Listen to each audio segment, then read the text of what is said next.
എല്ലാവർക്കും Nimshas kitchen സ്വാഗതം. ഇന്ന് നമുക്ക് സിമ്പിൾ ആയിട്ടുള്ള ഒരു സോയ ചിങ്സ് റൈസ് ഉണ്ടാക്കിയാലോ. അപ്പോൾ സോയ ചിങ്സ് ബിരിയാണി ഇല്ല, ബിരിയാണിയുടെ ഒരു സ്റ്റൈലിൽ അല്ല നമ്മൾ ഇത് തയ്യാറാക്കുന്നത് കേട്ടോ. അപ്പോൾ സോയ ചിങ്സ് ബിരിയാണി ഒക്കെ ഇതിനു മുമ്പ് തന്നെ ഞാൻ അപ്ലോഡ് ചെയ്തിട്ടുണ്ടായിരുന്നു. അപ്പോൾ ഇതെന്ന് പറയുന്നത് വളരെ എളുപ്പത്തിൽ വളരെ കുറച്ച് ചേരുവകൾ ഉപയോഗിച്ചിട്ട് ഒരു നാടൻ രീതിയിൽ തയ്യാറാക്കുന്ന ഒരു റൈസ് ആണ്. അപ്പോൾ നമുക്ക് എങ്ങനെയാണ് ഈ ഒരു സോയ ചിങ്സ് റൈസ് തയ്യാറാക്കണേന്ന് നോക്കിയാലോ.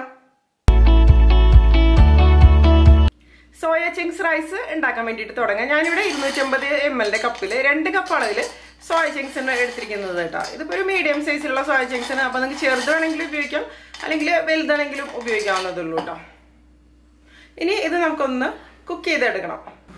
ഈ സോയ ചിങ്സ് നന്നായിട്ടൊന്ന് സോഫ്റ്റ് ആക്കി എടുക്കാൻ വേണ്ടിയിട്ട് ഞാൻ ഇതിലേക്ക് നല്ല തിളച്ച വെള്ളം ഒഴിച്ചു കൊടുക്കണത് കേട്ടോ. ഇതൊന്ന് കവർ ചെയ്ത് നിൽക്കുന്ന രീതിയിൽ തന്നെ വെള്ളം ഒഴിച്ചു കൊടുക്കാം. അതിനുശേഷം ഇതൊരു 5 മിനിറ്റ് ഇതുപോലെ ഇരിക്കട്ടെ. അതായത് നന്നായിട്ടൊന്ന് സോഫ്റ്റ് ആയിട്ട് വരണം. അപ്പൊ ഓവറായിട്ട് സോഫ്റ്റ് ആക്കി എടുക്കാൻ നിൽക്കേണ്ട ആവശ്യമില്ല കേട്ടോ. അപ്പൊ പിന്നെ ഇത് കുഴഞ്ഞു പോകാനുള്ള സാധ്യത വളരെ കൂടുതലാണ്. അപ്പോൾ ഇതിവിടെ ഇരിക്കട്ടെ, വേണമെന്നുണ്ടെങ്കിൽ നിങ്ങൾക്ക് അടച്ചു വയ്ക്കാം. അപ്പോൾ സോയ ചിങ്സ് സോക്കായിട്ട് വരുന്ന ആ ഒരു സമയം കൊണ്ട് നമുക്ക് ഇതിന് വേണ്ടിയിട്ടുള്ള റൈസ് ഒക്കെ ഒന്ന് കുക്ക് ചെയ്തെടുക്കാം. ഞാനിവിടെ ഇതിന് വേണ്ടിയിട്ട് ജീര റൈസാണ് എടുത്തിരിക്കുന്നത് കേട്ടോ. അപ്പോൾ ജീര റൈസ് തന്നെ വേണമെന്ന് ഒരു നിർബന്ധമില്ല. നിങ്ങൾക്ക് വേണമെന്നുണ്ടെങ്കിൽ ബസ്മതി റൈസ് ഉപയോഗിക്കാം ഈ ഒരു റെസിപ്പിക്ക്, അല്ലെങ്കിൽ സോന മസൂരി ഏത് ടൈപ്പ് പച്ചരി വേണമെന്നുണ്ടെങ്കിലും ഉപയോഗിക്കാം. ജീര റൈസ് ആകുമ്പോൾ ഒരു ഫ്ലേവർ ഒക്കെ ഉണ്ടാവുമല്ലോ. ഞാനിവിടെ 250 ml കപ്പിൽ 2 കപ്പ് അളവിലാണ് ജീര റൈസ് എടുത്തിരിക്കുന്നത്. അതായത് 2 കപ്പ് സോയ ചിങ്സ് എടുത്തപ്പോൾ 2 കപ്പ് ജീര റൈസാണ് എടുത്തിരിക്കുന്നത്. ഇനി ഇത് നമുക്കൊന്ന് കുക്ക് ചെയ്തെടുക്കാം. ഞാൻ ആദ്യം തന്നെ ഇത് നന്നായിട്ടൊന്ന് വാഷ് ചെയ്ത് കൊണ്ടുവരാം. ഇപ്പൊ കണ്ടോ, ഈ റൈസ് ഞാൻ നന്നായിട്ട് കഴുകി എടുത്തിട്ടുണ്ട്. ഒരു 4-5 പ്രാവശ്യം നന്നായിട്ട് തന്നെ വാഷ് ചെയ്ത് എടുക്കുക കേട്ടോ. ഇനി ഒന്ന് ഡ്രെയിൻ ചെയ്ത് നമുക്ക് മാറ്റി വയ്ക്കാം. ഇതിപ്പോ സോക്ക് ചെയ്തൊന്നും എടുക്കണില്ല, അല്ലാതെ തന്നെയാണ് തയ്യാറാക്കുന്നത്.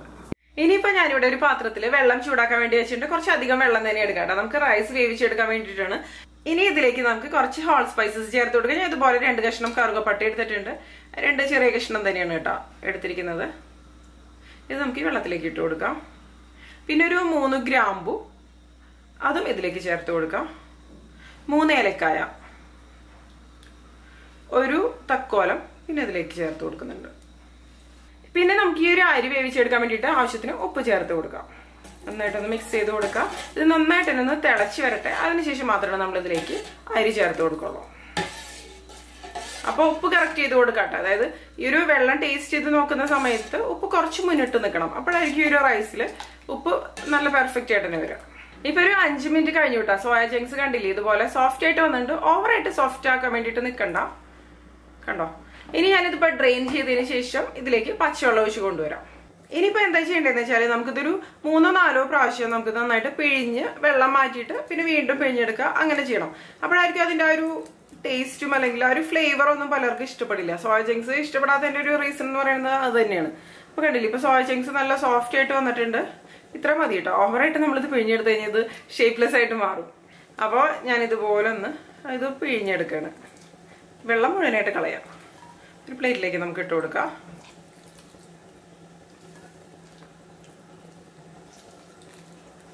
ഇതുപോലെ ഞാനൊരു 3-4 പ്രാവശ്യം ഇതെല്ലാം ഒന്ന് പിഴിഞ്ഞെടുത്തിട്ട് വരാം കേട്ടോ. അപ്പോൾ ഈ ഒരു സമയത്ത് കണ്ടില്ലേ, വെള്ളം നന്നായിട്ട് തിളച്ച് വന്നിട്ടുണ്ട്. ഈ തിളച്ച വെള്ളത്തിലേക്ക് നമ്മൾ ഡ്രെയിൻ ചെയ്ത് വെച്ചാൽ ഈ ഒരു ജീര റൈസ് ഇട്ട് കൊടുക്കാം. ഇത് മുഴുവനായിട്ട് ഇട്ടിട്ട് നമുക്ക് നന്നായിട്ട് കുക്ക് ചെയ്തെടുക്കാം. അപ്പോൾ ജീര റൈസ് ഒക്കെ ആകുമ്പോൾ എന്താ പറയുക, ഒരുപാട് അങ്ങനെ വെന്തൊന്നും കുഴഞ്ഞു പോവില്ലല്ലോ. അപ്പോൾ ആവശ്യത്തിന് തന്നെ കുക്ക് ചെയ്ത് നമുക്കിതൊന്ന് ഊറ്റിയെടുക്കാം. ഇതിനിപ്പോൾ ഒന്ന് വെന്ത് വരട്ടെ കേട്ടോ. ഇപ്പൊ ഈ ഒരു ജീര റൈസ് ഉണ്ട്, ഇത് ആവശ്യത്തിന് കുക്കായിട്ട് വന്നിട്ടുണ്ട്. ഓവറായിട്ട് വെന്ത് കുഴഞ്ഞൊന്നും പോയിട്ടില്ല. നമുക്കിതൊന്ന് ഊറ്റി വയ്ക്കാം. ഈ വെള്ളം കളഞ്ഞിട്ട് ഊറ്റി വയ്ക്കാം. അതായത് ഇത് കുക്കായിട്ട് വരേണ്ടത് ഒരു 3/4 ഭാഗത്തിനേക്കാളും കുറച്ചും കൂടി കൂടുതലായിട്ട് കുക്കായിട്ട് വരണം. പക്ഷെ ഓവറായിട്ട് വെന്ത് വരരുത്. ഈ ഒരു ജീര റൈസ് ഞാൻ കണ്ടില്ലേ, നല്ല പെർഫെക്റ്റ് ആയിട്ട് ഊറ്റിയെടുത്തിട്ടുണ്ട്. ഇതെവിടെ ഇരിക്കട്ടെ, നമുക്ക് സോയ ചിങ്സിന്റെ കാര്യങ്ങൾ റെഡിയാക്കാം. ഞാൻ ഈ ഒരു സോയ ചിങ്സ് 3-4 പ്രാവശ്യം നന്നായിട്ട് കഴുകിയതിന് ശേഷം പിഴിഞ്ഞെടുത്ത് വെച്ചിട്ടുണ്ട് കേട്ടോ. ഈ ഒരു രീതിയിൽ ഇനി നമുക്കിതൊന്ന് മാരിനേറ്റ് ചെയ്തെടുക്കാം. അപ്പൊ ആദ്യം തന്നെ നമുക്ക് ഇതിലേക്ക് ആവശ്യത്തിന് ഉപ്പ് ചേർത്ത് കൊടുക്കാം. 1/4 ടീസ്പൂൺ അളവിൽ മഞ്ഞൾപ്പൊടി ഇതിലേക്ക് ഇട്ട് കൊടുക്കാം. പിന്നെ ഇതിലേക്ക് നമുക്ക് എരിവിനനുസരിച്ച് മുളക് പൊടി ചേർക്കാം. ഞാനിപ്പോ 1 ടീസ്പൂൺ നിറയാണ് ചേർക്കണത്. 1 ടീസ്പൂൺ അളവിൽ ഗരം മസാല ഇട്ട് കൊടുക്കാം.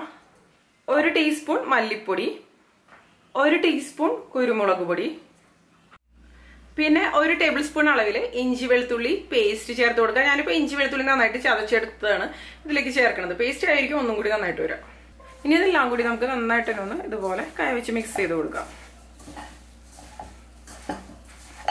അപ്പൊ സമയം ഉണ്ടെങ്കിൽ ഇത് ഒന്ന് മിക്സ് ചെയ്തതിന് ശേഷം ഒരു അരമണിക്കൂർ മാറ്റി വയ്ക്കുക. അപ്പൊ ഇതിൽ നന്നായിട്ട് തന്നെ മസാലയൊക്കെ പിടിച്ചു കിട്ടും. അല്ലാന്നുണ്ടെങ്കിൽ നമുക്ക് ഒരു 5 മിനിറ്റ് വെച്ചിട്ട് അപ്പൊ തന്നെ തയ്യാറാക്കി എടുക്കാവുന്നതുള്ളൂ.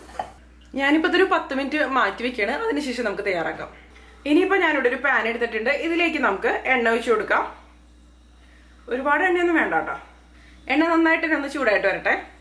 ഇപ്പോൾ എണ്ണ നന്നായിട്ട് തിളച്ച് വന്നിട്ടുണ്ട്. ഇനി ഇതിലേക്ക് നമ്മൾ മാരിനേറ്റ് ചെയ്ത് വെച്ച ഈ ഒരു സോയ ചങ്ക്സ് ചേർത്തിട്ട് നമുക്ക് ഫ്രൈ ചെയ്തെടുക്കാം.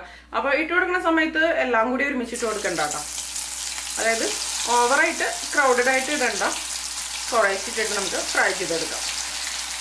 അപ്പോൾ ഇതിന് പിന്നെ ഒട്ടിപ്പിടിക്കുന്ന പ്രശ്നമൊന്നുമില്ല. അത് കാരണം നമുക്ക് ഈസി ആയിട്ട് ഫ്രൈ ചെയ്തെടുക്കാവുന്നതുള്ളൂ. അപ്പോൾ 2 പ്രാവശ്യമായിട്ട് ഞാനിതൊന്ന് വറുത്തെടുക്കട്ടെ. ഇപ്പൊ കണ്ടോ, ഒരു ഭാഗം ഒന്ന് ഫ്രൈ ആയിട്ട് വന്നിട്ട് നമുക്ക് ഇതുപോലെ ഒന്ന് തിരിച്ചിട്ട് കൊടുക്കാം. അങ്ങനെ തിരിച്ചും മറിച്ചിട്ടിട്ട് നന്നായിട്ട് ഫ്രൈ ചെയ്തെടുക്കാം. നന്നായിട്ട് ഫ്രൈ ആയിട്ട് വരുമ്പോഴാണ് നല്ല ടേസ്റ്റി ആയിട്ട് തന്നെ വരിക കേട്ടോ. ഇപ്പൊ കണ്ടോ, ഈ ഒരു സോയ ചങ്ക്സ് നന്നായിട്ട് ഫ്രൈ ആയിട്ട് വന്നിട്ടുണ്ട്. ഇതിന്റെ വാട്ടർ കണ്ടന്റ് ഒക്കെ മാറിയിട്ട് നന്നായിട്ട് തന്നെ ഫ്രൈ ആയിട്ട് വരണം. അപ്പോഴായിരിക്കും ഇത് നല്ല ടേസ്റ്റി ആയിട്ട് മാറുക. ഇനി നമുക്കിതിപ്പോ കോരി മാറ്റിയതിന് ശേഷം ഒരു പ്ലേറ്റിലേക്ക് അല്ലെങ്കിൽ ഒരു സ്ട്രെയിനറിലേക്കൊക്കെ ഇട്ട് കൊടുക്കാം. അപ്പൊ ഞാനിനി ഇതിപ്പോ എടുക്കണം കേട്ടോ. ആകെ ഈ ഒരു റെസിപ്പിയിൽ കുറച്ച് ഇതുപോലെ ഫ്രൈ ചെയ്തെടുക്കാൻ മാത്രമാണ് സമയം കുറച്ച് എടുക്കുള്ളൂ. അത് നമുക്ക് ഹൈ ഫ്ലെയിമിൽ വെച്ചിട്ട് ഫ്രൈ ചെയ്തെടുക്കാവുന്നതുള്ളൂ കേട്ടോ. കരിയാതെ ഇടയ്ക്ക് ഒന്ന് ഇളക്കി കൊടുത്താൽ മതി. അപ്പോൾ പെട്ടെന്ന് തന്നെ അത് ഫ്രൈ ആയിട്ട് വന്നോളും. ഇനിയിപ്പോൾ ഞാനിതൊരു പ്ലേറ്റിലേക്ക് ഇട്ട് കൊടുക്കുകയാണ്.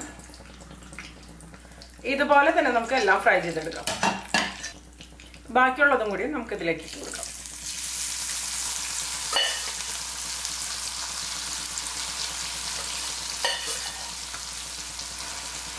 ഇനിയിപ്പോ ഇതൊന്ന് നന്നായിട്ട് തന്നെ ഫ്രൈ ആയിട്ട് വന്നോട്ടെ. ഇപ്പൊ കണ്ടോ, ഈ സോയ ചങ്ക്സ് നന്നായിട്ട് ഫ്രൈ ആയിട്ട് വന്നിട്ടുണ്ട്. ഇത് നമുക്ക് കോരി മാറ്റാം.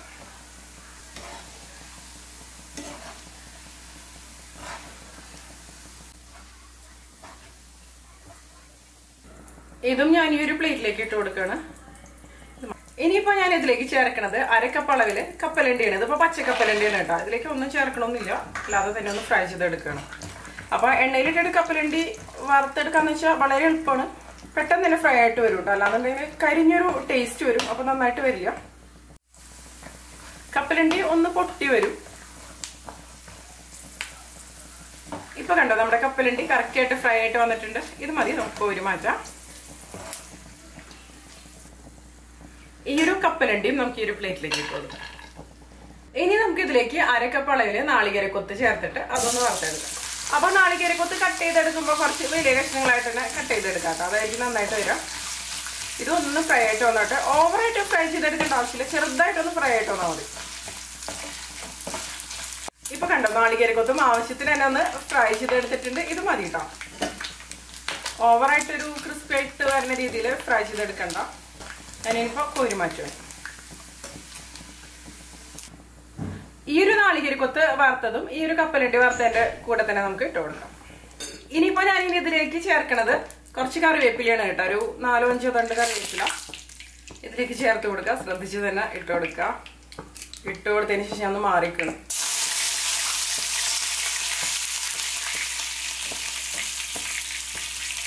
അതുപോലെ ഇതിലേക്ക് ഒരു 4 വറ്റൽമുളക് കൂടി ഒന്ന് മുറിച്ചിട്ട് ഇട്ട് കൊടുക്കുന്നുണ്ട്. ഇതൊന്ന് ഫ്രൈ ചെയ്തെടുക്കാൻ വേണ്ടി. അപ്പോൾ കറിവേപ്പിലയും വറ്റൽമുളകൊക്കെ പെട്ടെന്ന് തന്നെ ഫ്രൈ ആയിട്ട് വരുമല്ലോ, ഒരുപാട് സമയമൊന്നും എടുക്കില്ല. ഇട്ട് കൊടുത്ത് പെട്ടെന്ന് തന്നെ എടുക്കാം കേട്ടോ, അല്ലെങ്കിൽ വറ്റൽമുളകൊക്കെ കരിഞ്ഞു പോകും. ഇത് മതി.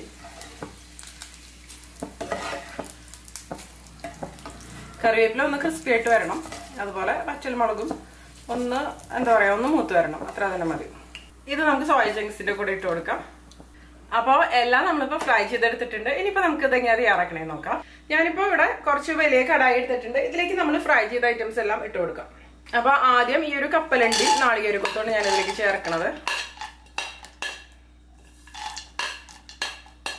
ഇതിലേക്ക് ഞാൻ കുറച്ച് കുരുമുളക് പൊടിയും കുറച്ച് ഉപ്പുമാണ് ഇട്ട് കൊടുക്കണത്. നന്നായിട്ടൊന്ന് മിക്സ് ചെയ്ത് കൊടുക്കാം. അപ്പോൾ ഉപ്പ് ചേർക്കണമെന്ന് നിർബന്ധമില്ല, പക്ഷെ ഉപ്പ് ചേർക്കുമ്പോൾ കുറച്ചും കൂടി ടേസ്റ്റി ആയിരിക്കുമല്ലോ. സോയ ചങ്ക്സ് നമ്മൾ ഫ്രൈ ചെയ്തെടുത്തതിൽ ഉപ്പൊക്കെ ചേർത്തിരുന്നു. അപ്പോൾ ഇതിൽ മാത്രമല്ലേ ഉപ്പിൻ്റെ ആവശ്യമുള്ളൂ. ഒന്ന് മിക്സ് ചെയ്ത് കൊടുക്കാം. അതിനുശേഷം ഇതിലേക്ക് നമ്മൾ തയ്യാറാക്കി വെച്ച ആ ഒരു റൈസ് ചേർത്ത് കൊടുക്കാം. മുഴുവനായിട്ട് ചേർത്തിട്ട് നമുക്ക് മിക്സ് ചെയ്ത് കൊടുക്കാം.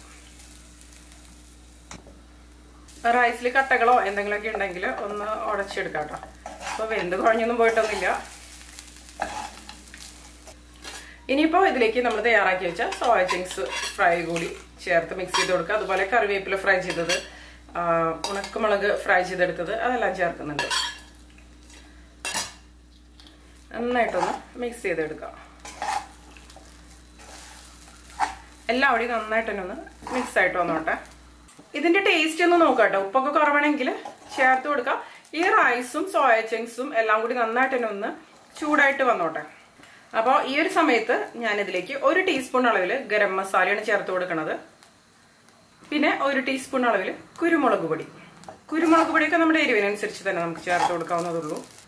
നന്നായിട്ട് തന്നെ നമുക്ക് താഴെ നിന്ന് മുകളിലേക്ക് റൈസ് കുഴഞ്ഞു പോകാത്തൊരു രീതിയിൽ തന്നെ നന്നായിട്ട് ഇതുപോലെ ഒന്ന് മിക്സ് ചെയ്ത് കൊടുക്കാം. എല്ലാവരുടെയും ഈ ഒരു കുരുമുളക് പൊടിയും അതുപോലെ ഗരം മസാലയൊക്കെ നന്നായിട്ടൊന്ന് ആയിട്ട് വന്നോട്ടെ. അപ്പൊ കണ്ടില്ലേ, നമ്മുടെ നല്ല സിമ്പിൾ ആയിട്ടുള്ള സോയ ചങ്ക്സ് റൈസ് റെഡി ആയിട്ടുണ്ട്. അപ്പൊ കപ്പലണ്ടിയിലെങ്കിലും നമുക്ക് സോയ ചങ്ക്സ് തന്നെ ചേർത്തിട്ടൊന്ന് തയ്യാറാക്കി എടുക്കാവുന്നതുള്ളൂ കേട്ടോ. കണ്ടില്ലേ, തീരെ കുഴഞ്ഞൊന്നും പോയിട്ടൊന്നുമില്ല. അത്യാവശ്യം കുറച്ചൊരു സ്പൈസി ആയിട്ടാണ് ഞാൻ തയ്യാറാക്കിയിരിക്കുന്നത്, ആവശ്യത്തിന് കുരുമുളകൊക്കെ ചേർത്തിട്ട്. അപ്പൊ ഇത് നിങ്ങൾക്ക് റൈത്തയുടെ കൂടെ കഴിക്കാം, അല്ലെങ്കിൽ നമുക്ക് ഇഷ്ടപ്പെട്ട എന്ത് കോമ്പിനേഷൻസിന്റെ കൂടെ വേണമെന്നുണ്ടെങ്കിലും കഴിക്കാം, തന്നെയാണെങ്കിലും കഴിക്കാം. അടിപൊളിയാണ്. അപ്പൊ എല്ലാവരും ഈ ഒരു സിമ്പിൾ ആയിട്ടുള്ള സോയ ചങ്ക്സ് റൈസ് തയ്യാറാക്കി നോക്കുക. അതിനുശേഷം നിങ്ങളുടെ അഭിപ്രായങ്ങളൊക്കെ പറയാം. തീർച്ചയായിട്ടും ഇഷ്ടപ്പെടും. നിങ്ങൾക്ക് ഈ ഒരു വീഡിയോ ഇഷ്ടപ്പെട്ടു എന്നുണ്ടെങ്കിൽ എന്താ ചെയ്യേണ്ടതെന്ന് അറിയാലോ. നിംഷാസ് കിച്ചൻ സബ്സ്ക്രൈബ് ചെയ്യുക, എന്നിട്ട് സപ്പോർട്ട് ചെയ്യുക. അപ്പൊ നമുക്ക് മറ്റൊരു അടിപൊളി റെസിപ്പി ആയിട്ട് വീണ്ടും കാണാം.